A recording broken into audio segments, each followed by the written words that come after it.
Jain friends, आज के क्या कहते हैं, जैसे पिछली क्लास में हम लोगों ने देखा था कि पिछली क्लास में कुछ क्वेश्चन सॉल्व करवाए थे। तो कुछ क्वेश्चन सॉल्व करवाने के बाद टॉपिक एक चल रहा था अपना इंटर के लिए, जो बहुत ही ज़्यादा इंपॉर्टेंट है बोर्ड एग्जाम के पर्पज से। तो टॉपिक हमारा चल रहा था ट्रांसफॉर्मेशन का, और ट्रांसफॉर्मेशन में एक टॉपिक करवाया गया था आपको वॉइस।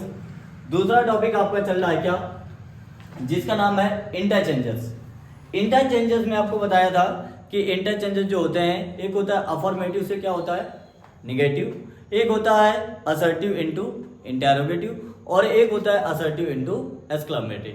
इन्हीं को जस्ट अपोजिट कर सकते हैं। एक्सक्लेमेटरी से क्या बनाना, असर्टिव बनाना, इंटेरोगेटिव से क्या बनाना, असर्टिव बनाना, एंड निगेटिव से अफर्मेटिव। सो जब आप इन सारी चीजों को देख सकते हैं तो सर क्या है, पहले तो हमने ये तो समझ लिया असर्टिव और हमने देख लिया इंटेरोगेटिव। तो पहले आप ये बता दीजिए असर्टिव क्या होता है और इंटेरोगेटिव क्या होता है। तो मैंने कहा एक काम करते हैं भैया, क्यों ना हम स्टार्ट करें और इसको बारे में समझें। तो एक वर्ड होता है असर्टिव, क्या होता है असर्टिव। तो याद लगा के रखिएगा, असर्टिव हमेशा स्टेटमेंट देता है। क्या देता है, स्टेटमेंट। और असर्टिव के अंदर टू काइंड्स होते हैं। पहली बात तो हम ये समझ लें कि असर्टिव स्टेटमेंट देता है, और असर्टिव के अंदर कितने काइंड्स होते हैं, टू। एक होता है हमारा अफर्मेटिव, और एक होता है हमारा नेगेटिव। एक होता है अफर्मेटिव और एक होता है नेगेटिव। तो अफर्मेटिव क्या होता है, ये पॉजिटिव स्टेटमेंट की बात करता है, और जो नेगेटिव क्या होता है, ये नेगेटिव स्टेटमेंट की बात करता है। तो जैसे जब आप सेंटेंस में देखते हैं, जब किसी चीज का रिप्लाई निगेटिव में मिले तो उसको निगेटिव स्टेटमेंट कहते हैं या निगेटिव सेंटेंस कहते हैं। और ये किसके काइंड है, असर्टिव सेंटेंस के। और असर्टिव सेंटेंस के एंड में हमेशा क्या लगाते हैं, फुल स्टॉप लगाते हैं। प्लस इसके बाद जब बताया गया कि असर्टिव सेंटेंस क्या कहते हैं, स्टेटमेंट देते हैं। तो सर एक वर्ड यहाँ पे और लिखा हुआ है जिसका नाम क्या है, इंटेरोगेटिव। तो क्या कहते हैं, हम इंटेरोगेटिव के बारे में भी थोड़ा सा डिस्कस करते हैं। तो आप दो बातें सीखिए यहां से, सिंपल बातें, ज्यादा टेढ़ी मेढ़ी नहीं, केवल दो बातें सीखिए कि इंटेरोगेटिव सेंटेंस क्या होते हैं, टू टाइप्स के होते हैं। बाकी सेपरेट नहीं करेंगे कि हाउ मच हाउ मनी वाले भी होते हैं। इन सारी चीजों को छोड़ करके केवल दो बातें समझते हैं। क्या कि इंटेरोगेटिव सेंटेंस होते हैं, दो टाइप के होते हैं। एक होता है स्टार्ट विद हेल्पिंग वर्ब, एक होता है स्टार्ट विद हेल्पिंग वर्ब, और एक होता है स्टार्ट विद WH फैमिली। इसी का एक दूसरा नाम है WH वर्ड। सो सर इन दोनों में अंतर क्या होता है, तो मैंने कहा एक काम करते हैं, क्यों ना इन दोनों के बारे में थोड़ा जानते हैं। इंटेरोगेटिव जो सेंटेंस होते हैं या इंटेरोगेटिव जो वर्ड होते हैं, ये हमेशा क्वेश्चन पूछने का काम करते हैं। किसका काम करते हैं, क्वेश्चन पूछने का काम करते हैं। या इसी को कहा जाता है interrogative sentence always ask a question. Interrogative sentence always ask a question and always ask something about you. Interrogative sentence हमेशा आपके बारे में कुछ पूछते हैं या कुछ जानने का प्रयास करते हैं। तो सर जब आपसे क्वेश्चन करेंगे तो फिर हमको रिप्लाई भी देना पड़ेगा। तो मैंने वही तो बताया कि भैया क्या होता है, जो इंटेरोगेटिव सेंटेंस होते हैं टू टाइप के होते हैं। एक होता है स्टार्ट विद हेल्पिंग वर्ब और एक होता है स्टार्ट विद WH फैमिली। आप एक बात और सीख लीजिए यहां से कि जब भी स्टार्ट विद हेल्पिंग वर्ब से होगा तो इसका रिप्लाई होगा या तो यस या तो नो। और जब सेंटेंस कभी भी WH फैमिली से होगा तो इसका पूरा का पूरा रिप्लाई एक स्टेटमेंट होगा। सर रिप्लाई तो इसका भी होगा, रिप्लाई तो यहां से हम सीखने का प्रयास करते हैं कि रिप्लाई तो सर दोनों का होता है। बिल्कुल सही, रिप्लाई दोनों का होता है। लेकिन आप एक बात समझिए, इसका रिप्लाई देते वक्त सबसे पहले हम यूज करते हैं या तो यस या तो नो। जैसे आपसे क्वेश्चन मैंने पूछा, सर एक बात बताइए, क्या आपको ये क्लास समझ पा रहे हैं? तो आपने कहा यस सर, क्लास तो समझ आ रही है। तो अगर जैसे ही आपने कहा यस सर क्लास समझ आ रही है, तो मैंने पूछा क्या आप क्लास समझ पा रहे हैं, क्या आपको यह टॉपिक समझ आ रहा है? तो जैसे ही क्वेश्चन वर्ड स्टार्टिंग में आया तो आपने ये वर्ड देख लिया कि इसका रिप्लाई जो आएगा वो किससे आएगा, यस या नो से। क्या है, किससे आएगा, यस या नो से। फिर इसके बाद से एक वर्ड और देखते हैं सर, जो WH स्टेटमेंट है वो। तो मैंने कहा सर एक बात बताइए, फील करने की कोशिश करिएगा। एक बात बताइए, जो यहाँ पे लिखा है WH स्टेटमेंट, यानी WH स्टेटमेंट में WH word, who, what, where, why, when, etc। अगर ये सारे वर्ड है WH फैमिली के, तो इनका रिप्लाई जो होगा वो पूरा का पूरा स्टेटमेंट होगा, ये पूरी की पूरी बात होगी। ये वर्ड में भी हो सकता है, लेकिन इसमें रिप्लाई यस या नो में नहीं आएगा। मैंने पूछा सर एक बात बताइए मुझे, what is the name of our academy?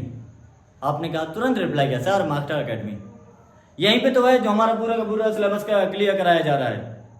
जैसे मैंने आपसे पूछा कि sir what is the name of our academy, so you reply, तुरंत रिप्लाई किया सर मास्टर अकेडमी, जिस पे हमने भरोसा करके देखने स्टार्ट किया, वीडियो देखने स्टार्ट किया है, जिस पे भरोसा है हमें कि 90 पार्ट चलेंगे।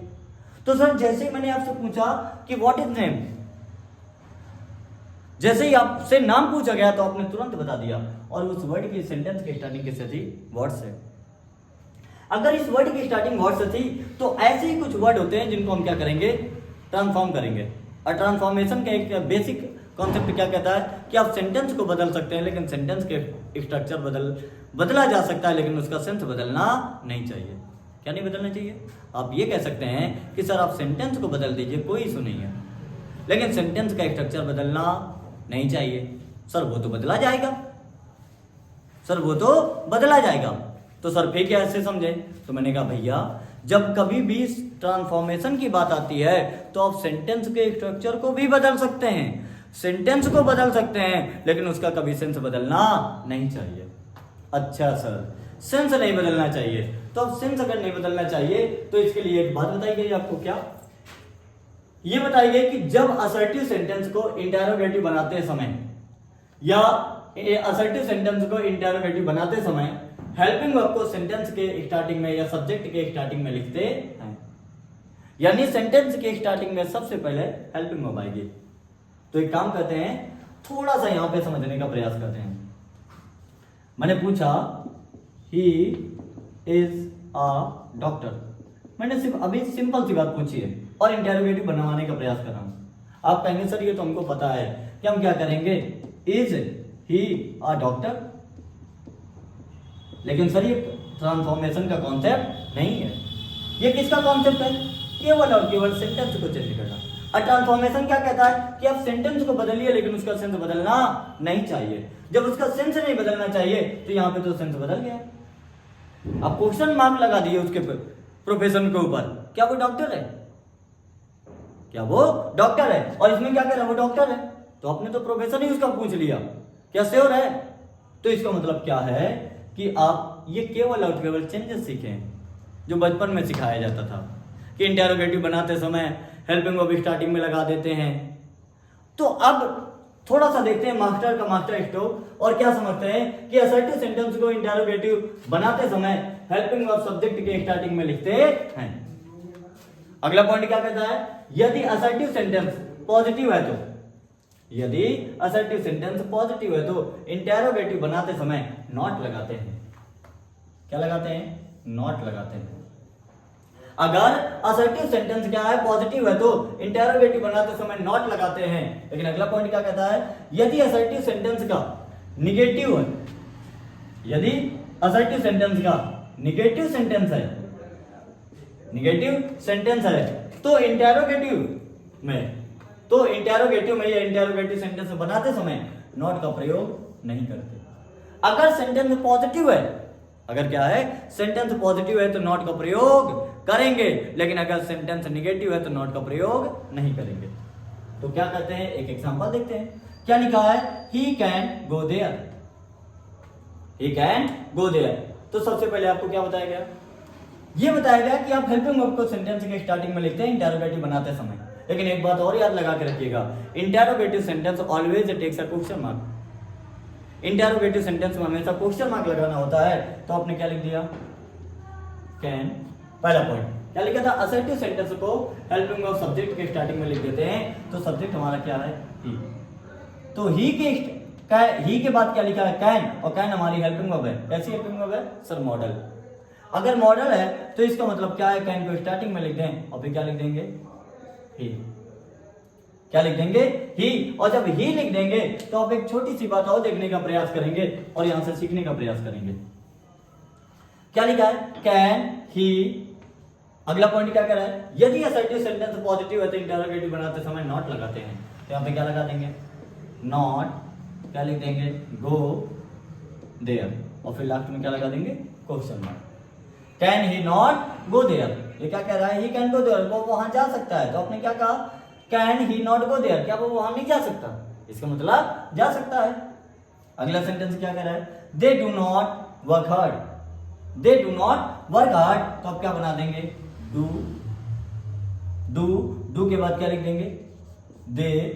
अगर नॉट लगा है, नेगेटिव सेंटेंस है, तो नॉट का प्रयोग नहीं करते, डू दे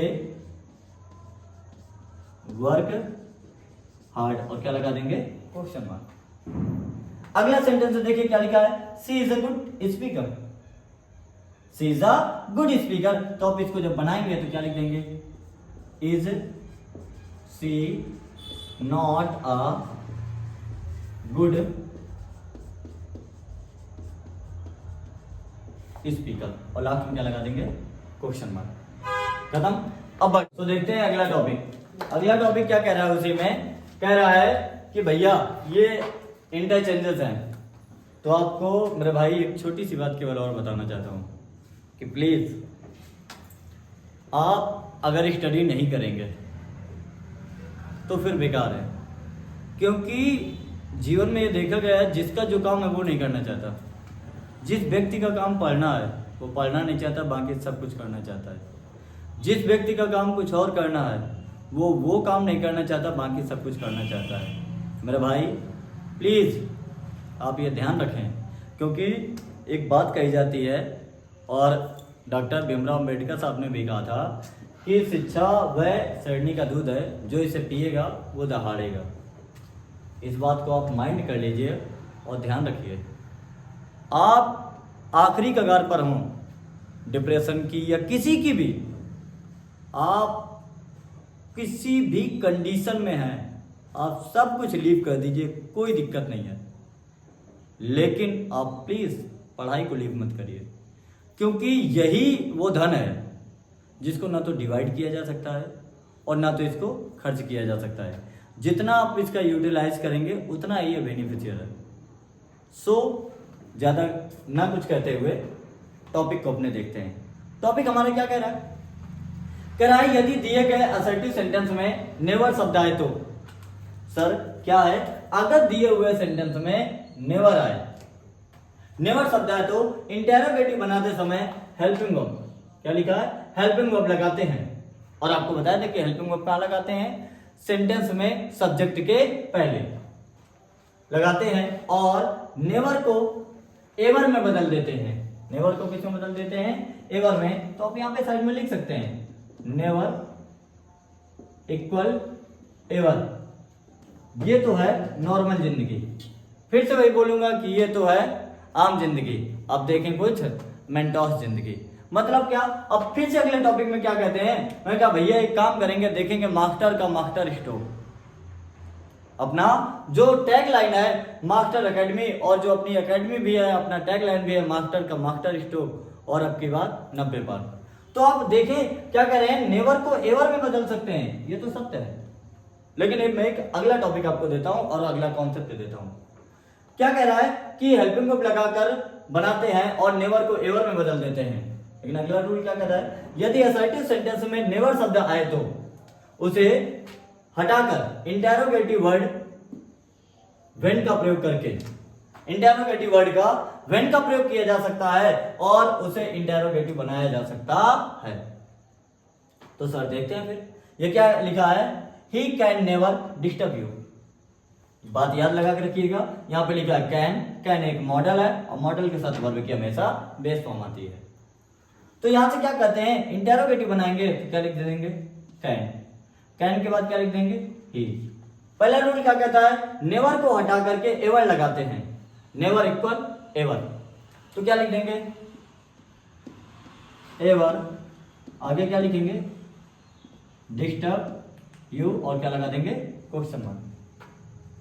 लेकिन अब देखते हैं मास्टर का मास्टर स्ट्रोक, और देखेंगे क्या क्या कहा कि जब कभी सेंटेंस में नेवर आए तो उसको इंटेरोगेटिव बनाते समय, फील करिएगा बड़ा ही प्यारा टॉपिक है और बड़ा प्यारा रूल से समझाने जा रहा हूं कि जब कभी नेवर आए तो इंटेरोगेटिव बनाते समय व्हेन का प्रयोग किया जा सकता है या किया जाता है, तो क्या लिखेंगे? व्हेन। तो एक वर्ड हमने लिख दिया व्हेन। अगर व्हेन लिख दिया तो आप यहां से कुछ वर्ड और सीखें, कुछ प्यारे प्यारे और नए नए वर्ड सीखें। तो WH के भैया एक काम करिएगा, WH के फंक्शन सीख लीजिए। अगर WH के बाद हेल्पिंग वर्ब आती है तो आप याद लगा के रखिएगा, क्वेश्चन मार्क लेगा, और ये इंटेरोगेटिव होता है। ये क्या होता है? इंटेरोगेटिव। लेकिन WH के बाद अगर सब्जेक्ट आ जाए तो ये एज एन कंजंक्शन या तो as an relative pronoun use होते हैं। फिर से एक नई बात सीखते हैं। WH में दो वर्ड होते हैं, एक होता है व्हाट और एक वर्ड होता है क्या? हाउ। इन दो वर्ड के बाद अगर एडजेक्टिव आ जाए, क्या आ जाए? एडजेक्टिव, तो ये बन जाते हैं एक्सक्लेमेटरी सेंटेंस। क्या बना देते हैं? Exclamatory sentence. अगर एक्सक्लेमेटरी सेंटेंस बना देते हैं और ये कंजंक्शन का काम करने लगते हैं, यानी फुल स्टॉप लेंगे, तो आप यहां से एक बात समझिए, ये क्या लिखा है? व्हेन। अब व्हेन कौन सी फैमिली है? WH। एक बार बोलेंगे, व्हेन कौन सी फैमिली है? WH। और WH को जब इंटेरोगेटिव बनाएंगे तो हमको क्या लगाना पड़ेगा? Helping verb. और हेल्पिंग वर्ब लगाना पड़ेगा, तो यहाँ पे हेल्पिंग वर्ब क्या है? कैन। व्हेन के बाद क्या लिख देंगे? कैन। जब कैन लिख देंगे तो कैन के बाद क्या लिखेंगे? अब कहेंगे सर सब्जेक्ट ढूंढ के लाएं, क्योंकि वर्ब को जरूरत होती है किसकी? सब्जेक्ट की। सब्जेक्ट ने ही तो शादी करी है वर्ब के साथ, क्योंकि सब्जेक्ट का एग्रीमेंट है किसके साथ? वर्ब के साथ। और बिना सब्जेक्ट और वर्ब के कभी सेंटेंस कंप्लीट नहीं होता। और WH फैमिली के साथ अगर हेल्पिंग वर्ब ना आए तो इंटेरोगेटिव नहीं बनता, या तो हेल्पिंग वर्ब अकेले आए। तो क्या लिखा है? व्हेन। व्हेन के बाद क्या लिख दिया? कैन। कैन के बाद क्या लिख देंगे? ही। लेकिन जब व्हेन से सेंटेंस बनाते हैं तो नेवर का यूज नहीं करते। नेवर का यूज नहीं करते तो क्या लिख देंगे? When can he disturb you, और क्या लगा देंगे? Question mark. क्या लगा देंगे? Question mark. और अगला सेंटेंस फिर देखते हैं, अगला एग्जांपल क्या कह रहा है? They will never abuse. They will never abuse, तो सबसे पहले क्या लिख देंगे? विल। विल के बाद क्या लिख देंगे? विल। दे। नेवर को चेंज कर देंगे किसमें? एवर। अब्यूज, और क्या लगा देंगे? Question mark. लेकिन अगला इसका दूसरा, वही फिर से मास्टर का मास्टर स्ट्रोक। क्या कहता है मास्टर जी? क्या कहते हैं? कहते हैं कि व्हेन से बनाया जा सकता है, व्हेन लगा दें। व्हेन के बाद क्या लिख देंगे? Helping verb. तो हेल्पिंग वर्ब क्या है? विल। आगे क्या लिख देंगे? दे। और आगे क्या लिखेंगे? अब्यूज, और क्या लगा देंगे? Question mark. क्या लगा देंगे? Question mark. और क्वेश्चन मार्क लगा करके सेंटेंस हो जाएगा हमारा कंप्लीट। ये दो टॉपिक हो गए, तीसरा चौथा। दो पॉइंट इसमें, 2 से 3 पॉइंट और हैं, इनको क्या करेंगे? थोड़ा सा वीडियो लेंदी हो जाएगा, इस वजह से यही में फिनिश कर रहे हैं। अगला टॉपिक स्टार्ट करेंगे अगले लेक्चर के साथ में। तो दो टॉपिक आई होप ये समझ सकते हैं कि आपको ये वीडियो समझ आया होगा और ये क्लास आपको इंटरेस्टिंग लगी होगी। ऐसे ही और इंटरेस्टिंग टॉपिक को समझने के लिए, ये जिस टॉपिक की डिमांड हो, ये जिस क्वेश्चन को लेकर के भी आपके मन में डाउट है, आप केवल और केवल एक कमेंट करिए कि ये सर ये वाला टॉपिक स्टार्ट करिए। जैसे ही हमारा ये टॉपिक खत्म होगा, जैसे टॉपिक एंड होगा, वैसे ही आपका जो लेक्चर होगा या जो आपने कमेंट किया होगा, जिस वीडियो के लिए डिमांड की होगी, वो वीडियो आपका अपलोड किया जाएगा। यही हमारा इकलौता टारगेट है मास्टर एकेडमी का। केवल और केवल इकलौता टारगेट यही है कि हर एक बच्चे को एजुकेशन प्रोवाइड कराना, क्योंकि एजुकेशन ही इंपॉर्टेंट है। ठीक है? So please show some love and like, share, comment. Thank you so much for watching this video.